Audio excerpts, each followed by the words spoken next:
People of God, hear the Holy Gospel, the good news according to St. Mark.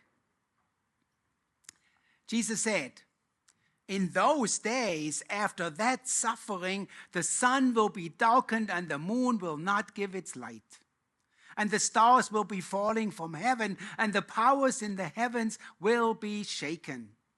Then they will see the Son of Man coming in clouds with great power and glory. Then he will send out the angels and gather his elect from the four winds, from the ends of the earth to the ends of heaven. From the fig tree, learn its lesson. As soon as the branch becomes tender and puts forth its leaves, you know that summer is near. So also when you see these things taking place, you know that he is near at the very gates. Truly, I tell you, this generation will not pass away until all these things have taken place. Heaven and earth will pass away, but my words will not pass away. But about that day or that hour, no one knows, neither the angels in heaven nor the Son, but only the Father. Beware, keep alert, for you do not know when the time will come. It is like a man going on a journey when he leaves home and puts his slaves in charge, each with his work, and commands the doorkeeper to be on the watch. Therefore, keep awake, for you do not know when the master of the house will come, in the evening, or at midnight, or at cockcrow, or at dawn, or else he may find you asleep when he comes suddenly. And what I say to you, I say to all, keep awake. This is the gospel, the good news of Jesus Christ. Thanks be to God. So last month, my family and I traveled to Harrisburg. First, we were going to meet up with some college friends of Margaret's. Then we were going to visit with our oldest son and his family. They live in Palmyra, which is a small town right next door to Hershey, which of course calls itself Chocolate Town, USA. Side note, the main attraction is really seeing the grandkids, but I must admit being in Chocolate Town is a close second. Anyway, the trip turned into a disaster when our sweet son Joseph got sick and ended up in the hospital for 5 days. We didn't get to do many of the activities that we had planned, and we saw the grandkids only twice when they came to visit Joseph at the hospital. It was a miserable week. I keep trying to just block it out, or at least to find some good news in the middle of a challenging week. Well, as I was thinking about that, I found it. See, on the way back, we stopped at one of those rest stops along 85 in Virginia, and there we saw this huge sign spelling out love, L-O-V-E. It was one of those little God moments, you know, when you pay attention, you have them really all the time, where you kind of get a glimmer of hope and peace just when things seem especially grim. In this case, you'll just have to ignore that little sign that says Virginia is for lovers. Because I really want to tell you, this is about the love that God has for the world and the love that God is calling us to show in the world. Certainly for me, that's true, particularly since it happens that my all-time favorite person whom I love dearly happens to be in this picture too. Love. It's a word I want to put on your heart today because to me, the seasons of Advent and Christmas are all about love, about God's love made real in the person of Jesus, born into our human-made mess that all-important night in Bethlehem. Today is the first Sunday in Advent, which also marks the first Sunday of a new church year. It's a time of reflection, preparation, deep discernment when we realize that God's kingdom is on its way and it's already here. And it's still coming, as Martin Luther famously said. The first sign that it's Advent is that the colors on the altars have changed. They're blue now. That's the color of Advent. Our Advent wreath, which had been stored away in some dark closet somewhere since January, has made a reappearance. The word Advent, comes from the Latin advenire, which literally means coming near, as in Christmas is coming near. The birth of Jesus is on the horizon. Soon Christmas will be here. There are only 21 shopping days left until Christmas. Sorry, I couldn't help myself pointing that out. Also, if you paid attention, you notice that our gospel reading comes from Mark all of a sudden, right? This new year is the year of Mark. We just finished the year of Matthew when most of our readings came from there. So bye-bye, Mark. Hello, Matthew, on this first Sunday of Advent. Mark, you need to know, is the first gospel written, the first time someone sat down and wrote down all the stories that were being told, that were circulating about this Jesus of Nazareth. Mark writes about 30 or 40 years after Jesus' death. Scholars think somewhere between the years 66 and 73, which was a very pivotal time in the history of the Jewish people. See, the decades-long unrest and rebellion against the Roman Empire, against the occupation that was already evident in the time of Jesus, as we see in the Gospels, that has finally reached a boiling point. And in 66, a full-scale rebellion begins that ends with the defeat of the Jewish people and the destruction of the temple in Jerusalem in the year 70. Mark is in the middle of all this upheaval, yet his gospel of the four is the most basic and straightforward one. No hidden agenda here. You see, Matthew writes for mostly a Jewish audience.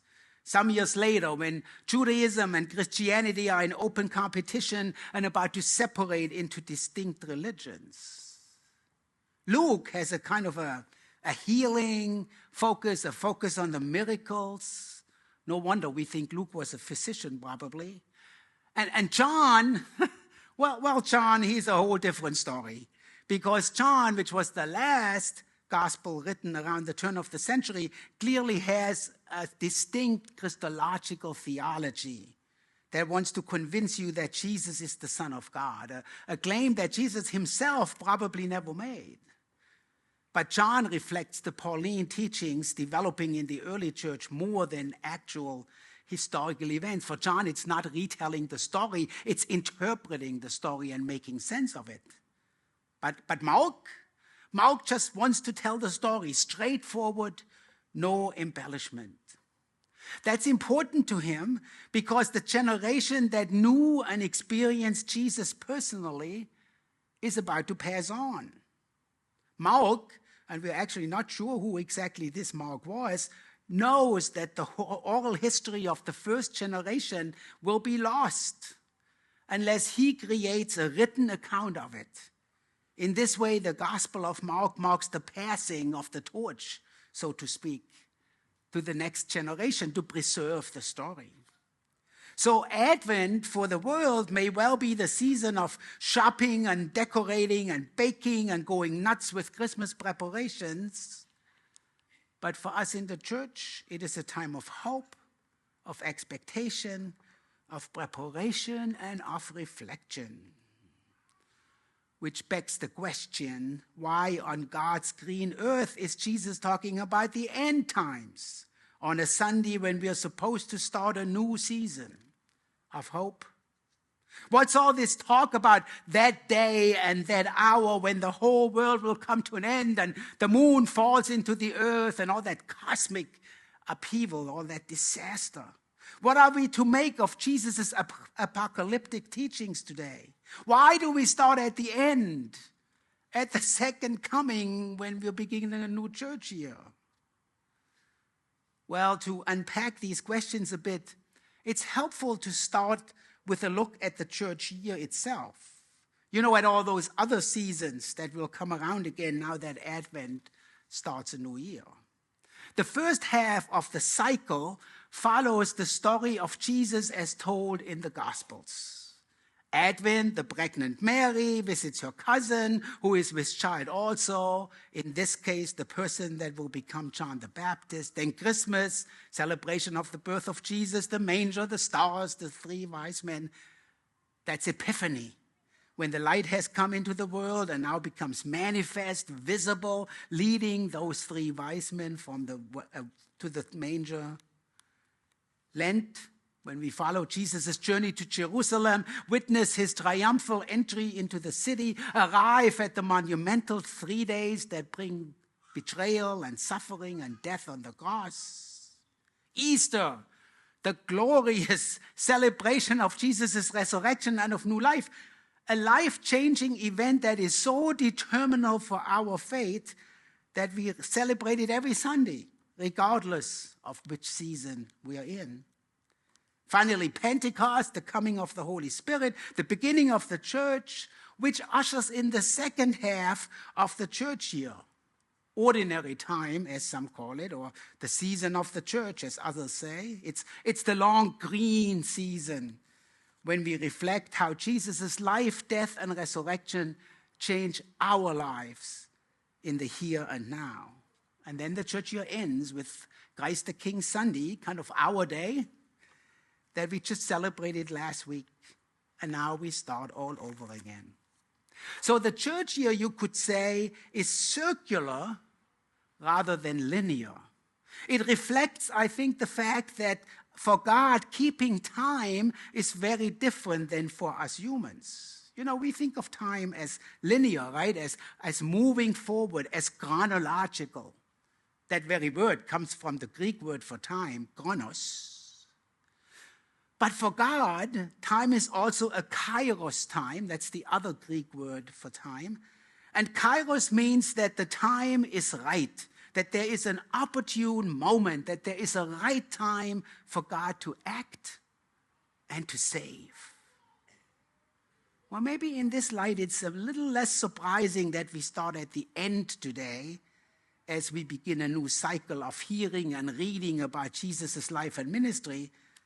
We jump all the way to the conclusion, to Christ's second coming at the end of our time. It's kind of like reading the Bible backward, starting with Revelation rather than with Genesis. It's like reading a book backwards by starting with the last chapter rather than the first. Tell me you've never done that. Anybody ever do that? I have. I mean, haven't you ever had a detective story that was so good you absolutely couldn't wait to find out who done it? And so you kind of read, okay, somebody is honest in the audience. 2 people are honest. The rest of you are just pretending you haven't heard me. Honestly. I've peeked at the end of a good detective story just to see how it ends. And that's what we are doing today, see? Notice that we begin this new year in the 13th chapter of Mark, not in the first. We'll get there next week. About that day and hour no one knows.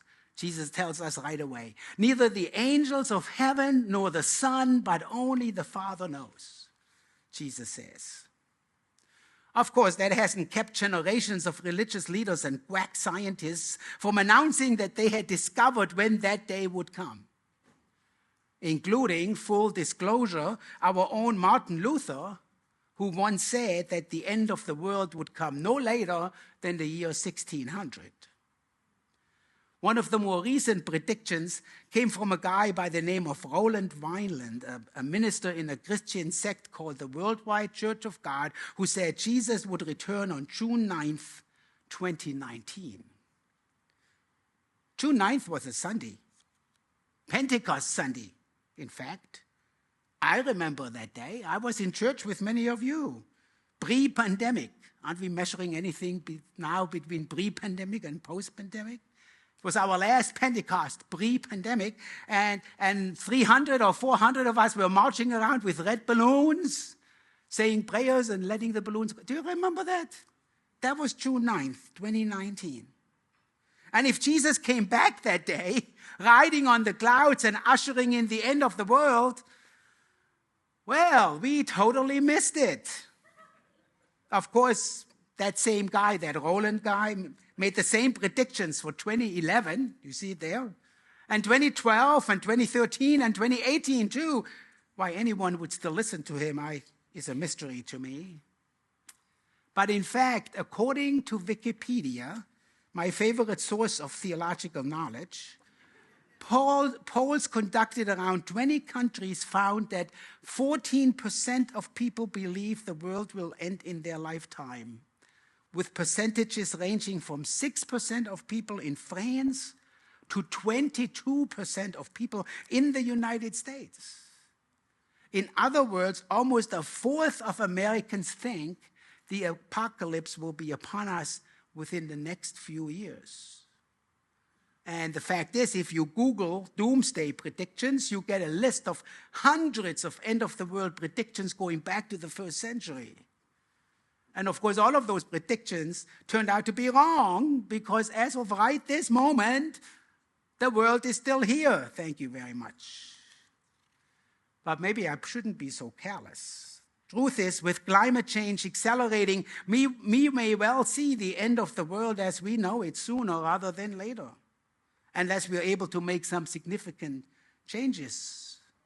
As we speak, the UN climate conference called COP28 is meeting in Dubai.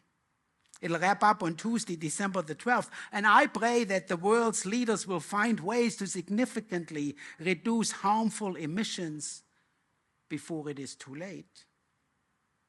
It's also important to know that we as individuals have numerous ways that we can contribute to a cleaner world. Do you remember how just 3 years ago, in 2020, during the early days of the pandemic, the air suddenly became much crisper, much cleaner? Emissions went way down for most of that year. No traffic jams on the highway. See, to me, that proves that we can make changes and that we can make a difference, both as individual people and as a church.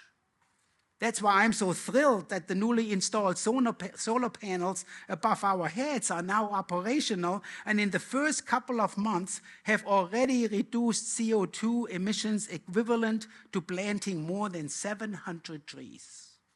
It's really amazing. Given the urgency of climate change, perhaps the main lesson we as contemporary readers take away from Mark's description of the end time is this: beware, keep alert, for you do not know when the time will come. And what I say to you, I will say to all, keep awake. See, that's important. We are getting to the heart of the matter now. So turn to your neighbor and say, keep awake. Well, I could also say, keep woke. Woke is a word that comes out of the African American vernacular and simply means to be aware of social and political issues, especially racism, according to the Merriam-Webster Dictionary website. Because that word woke is often used in a disapproving way. All you have to do is listen to Fox News, by people who think that some other people are too easily upset about these issues or talk too much about them. The governor of Florida comes to mind.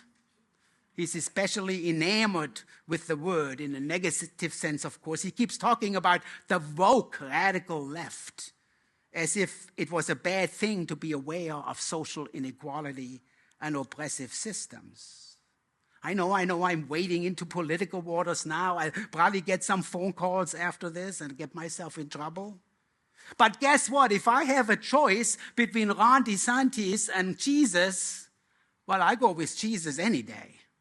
And Jesus tells us today, keep awake. Because you see, that's the important learning for today. We do not know when the end of the world will come. We're not supposed to know, but as Christians, as followers of Jesus, we live each day as though it might be tomorrow. That's important. I don't want you to forget this. So repeat after me. As Christians, we live each day as though the end of the world is tomorrow. We live each day in the joyful expectation that Jesus is on the way and will arrive very soon. And we watch and we wait and we hope and we pray for the big event while living like it has already come, which, in a way it already has. Jesus has already come and gone, and he will come again. He himself said so. And the season of Advent reminds us to be joyful and watchful and to pay attention, to be awake and to be woke, to live, if you will, in pregnant expectation. Just the way that Mary lived in pregnant expectation in a very real way. To live in right relationship with God, which means living in right relationship with our neighbor. And yes, Randy Santis, that means to be awake and aware and to be woke and to stand up for racial justice and global peace and environmental change. I'm not going to apologize for that. Here's Martin Luther's take on Advent as a beginning when God comes near us to assure us of God's love. There is no other beginning than that your King comes unto you and begins the work in you. You do not seek him, he seeks you. You do not find him, he finds you. Your faith comes from him, not from yourself. And where he does not come, you must stay outside. And where there is no gospel, there is no God, but sheer sin and destruction. Therefore, ask not where to begin a godly life. There is no beginning, but where this King comes and is proclaimed. Advent is living in the here and now, not in some faraway imagined future of doom and gloom. Advent calls us into action that shows the unconditional love and amazing grace of God to all people. Love, that's what it's all about. The love of God that's already here, and yet whose ultimate fulfillment is still on the way, already and not yet, as Luther would say. A reality that is hoped for, yet already brings us joy and purpose and meaning in our lives right now. You know why that is? It's because we have read ahead in the story. We have gone to the last chapter. We have had a glimpse already of what happens in the last chapter. We know the ending. And that's the good news. During Advent, each candle we light, first 1, then 2, then 3, then 4, shines brightly with the hope of a better tomorrow. Each candle we light reminds us that our God is a God of hope and of promise and of pregnant expectations, and most of all, a God of immeasurable love and mercy. And that, beloved, is the good news for you on this first Sunday of Advent. And to that, let the people of God say, Amen.